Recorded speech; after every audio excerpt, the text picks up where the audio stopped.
Plaintiff Deanna Hanka says she met the defendant at a youth shelter where her witness lived, and they became friends.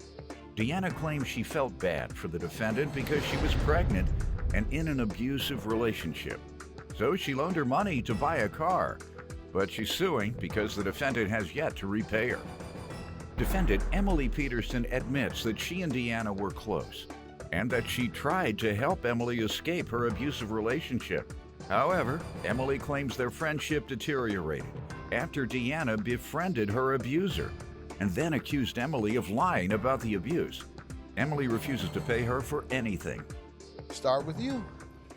Well, Your Honor, I met Emily Peterson July 2014 through a youth program, youth shelter, where Mathis got my witness, lived at the moment. And since I went to visit him at the youth program or youth shelter multiple times, almost every day, I grew to befriend Emily, who was a staff at the program. She was staff, you said? Yes, she was working there. As we became friends, I would hang out with her at the program and also at her home. And then later on, it wasn't until she started having sexual relations that I started questioning her personality and who she was as a person a little bit. How's that relevant to today's case? Her relationship actually caused her to have a pregnancy, which made me feel really bad because he was abusive. And I offered to buy her a car with the $500, give her the $500, and she'd buy a car so she could get to and from work safely while she was pregnant. I still don't see what that has to do with the... She never bought the car, Your Honor. All right, and you know her from working with your boyfriend while he is there at the center? All right, now do you want to tell me what he's there for? Why is he homeless? His parents abandoned him here 7 years ago, and he had no place to stay. All right, and you want to get into his parents' lives and all that? I don't know his parents, Your Honor. And he'll tell you, and then you can tell us, so that everybody will know. Since you like everybody to know folks' information. All right, and you give me some background, ma'am. I met Deanna through her boyfriend, Matt, at the time. And we did become very, very close because I was in a very abusive relationship. She was who I called every single time I needed help, and she was trying to help get me out of that said relationship. And we were very close until she started befriending the man who was abusing me instead of being there for me, and told me that she hoped that my pregnancy would end, and then sent text messages telling me that I was lying about the abuse. Before or after this money she's alleging this is after. What? Yep, this is after. You come up with all kinds of stories when you owe somebody money. Defendant Emily Peterson was friends with the plaintiff until the plaintiff befriended Emily's abusive ex-boyfriend. Tell me about this money she owes you, ma'am. As I said, I lent her $500 to buy herself a car. When was she to repay you? Whenever I asked. Like you could say, give me my money back next day? In good trust, I said, you can pay me back when you can, or whatever. And we let it go for a few months. When did you loan it to her?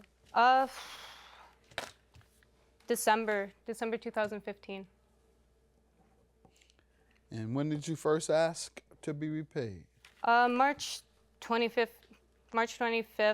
2016.